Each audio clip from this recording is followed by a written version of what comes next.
ನನಗೆ ಸಿನಿಮಾ ಸಿಕ್ಕಿದ್ದು ತುಂಬಾ ಖುಷಿ ವಿಚಾರ, ಇಂಥ ನಿರ್ಮಾಪಕರು ಸಿಕ್ಕಿದ್ ಖುಷಿ ವಿಚಾರ, ಇಂಥ ನಾಯಕರು ಇಂಥ ಕಲಾವಿದರು ಸಿಕ್ಕಿದ್ ಖುಷಿ ವಿಚಾರ, ಇಂಥ ಸಮಾರಂಭಕ್ಕೆ ನೀವು ಬಂದಿದ್ದು ನನಗೆ ತುಂಬಾ ಖುಷಿ ವಿಚಾರ. ಇಷ್ಟೆಲ್ಲ ಯೂಟ್ಯೂಬರ್ಸ್, ಇಷ್ಟೆಲ್ಲ ಮಾಧ್ಯಮ ಮಿತ್ರರು ಇಷ್ಟೆಲ್ಲ ಸಪೋರ್ಟ್ ಮಾಡ್ತಿದ್ದಾರೆ ಅನ್ನೋದು ಖುಷಿ ವಿಚಾರ. ಫೆಬ್ರವರಿ 27ಕ್ಕೆ ಏನು ಸಿನಿಮಾ ರಿಲೀಸ್ ಆಗ್ತಿದೆ, ಕರ್ನಾಟಕದಾದ್ಯಂತ ಹೆಚ್ಚು ಒಂದು 200 ಥಿಯೇಟರ್ ಅಲ್ಲಿ ರಿಲೀಸ್ ಆಗ್ತಾ ಇದೆ.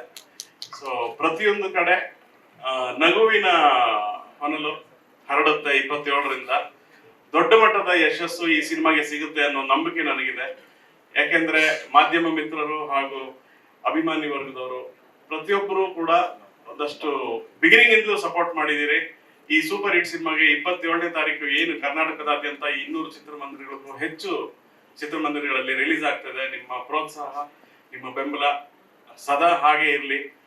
ಜೊತೆಗೆ ಏನಂತಂದ್ರೆ ಸಾಕಷ್ಟು ಈ ಜರ್ನಿನಲ್ಲಿ ಸಿಕ್ಕಾಪಟ್ಟೆ ಎಫರ್ಟ್ ಹಾಕಿರ್ತೀವಿ, ಅದು ನಮ್ಮ ಕರ್ತವ್ಯ.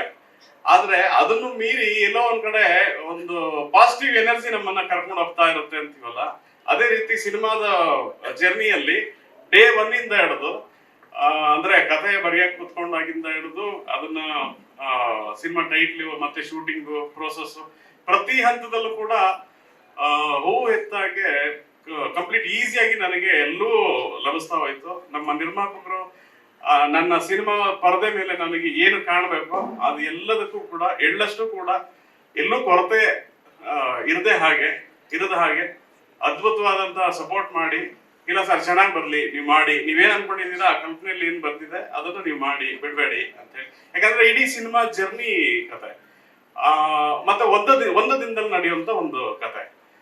ಈ ಜರ್ನಿ ಕರ್ನಾಟಕದ ಬೆಳಗಾವಿಯಿಂದ ಹಿಡಿದು ಬೆಂಗಳೂರಿಗೂ ಶುರು ಆಗುತ್ತೆ. ಈ ಜರ್ನಿನಲ್ಲೇ ಸಾಕಷ್ಟು ಪ್ರಾಂತ್ಯಗಳನ್ನ ದಾಟ್ತಾ ಹೋಗುವಂತ ಒಂದು ಕತೆ.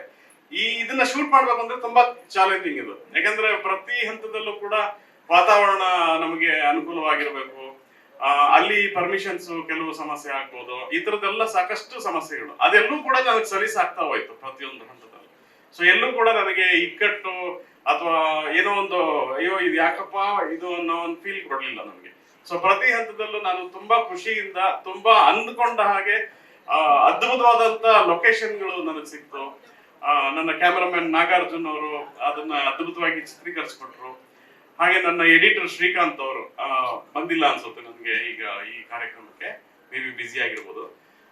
ಅವರು ಕೂಡ ಅದ್ಭುತವಾದಂತಹ ಕೆಲಸ ಮಾಡಿದ್ದಾರೆ. ಹಾಗೆ ನನ್ನ ಕಾರ್ಯಕಾರಿ ನಿರ್ಮಾಪಕರು ಹನುಮಂತ್ ಅವರು, ಜೊತೆಗೆ ಮುಕುಂದ್ ಅವರು, ನನ್ನ ಕಾಸ್ಟ್ಯೂಮ್ ಡಿಸೈನರ್ ಜಗದೀಶ್ ಅವರು, ಆರ್ಟ್ ಡೈರೆಕ್ಟರ್ ಸತೀಶ್ ಅವರು, ಹೀಗೆ ಎಲ್ಲರೂ ಸೇರಿ ಒಂದು ಕುಟುಂಬದ ಹಾಗೆ ಈ ಒಂದು ಸೂಪರ್ ಹಿಟ್ ಅನ್ನೋ ಒಂದು ರಥನ ಹೇಳ್ಕೊಂಡು ಇಲ್ಲಿವರೆಗೂ ಬಂದಿದೀವಿ. 27ಕ್ಕೆ ನಿಮ್ ಮುಂದೆ ಬಿಡ್ತೀವಿ. ನೀವು ಅಲ್ಲಿಂದ ಎಲ್ಲಿವರೆಗೂ ಹೇಳ್ಕೊಂಡು ಹೋಗ್ತೀರಿ ಅನ್ನೋದು ಒಂದು 100 days ವರೆಗೂ ಹೋಗಿ ನಿಜವಾದ ಸೂಪರ್ ಹಿಟ್ ಸಿನಿಮಾ ಆಗ್ಬಿಡ್ಲಿ ಅಂತ ಹೇಳಿ ನಾನು ಕೇಳ್ಕೊಳ್ತೀನಿ ಈ ಮೂಲಕ.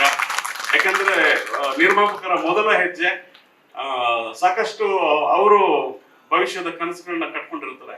ನನಗೆ ಮುಖ್ಯವಾಗಿ ವಿಜಯಲಕ್ಷ್ಮಿ ಎಂಟರ್ಪ್ರೈಸಸ್ ಅನ್ನೋ ಒಂದು ಬ್ಯಾನರ್ ಆಲದ ಮರವಾಗಿ ಬೆಳಿಬೇಕು.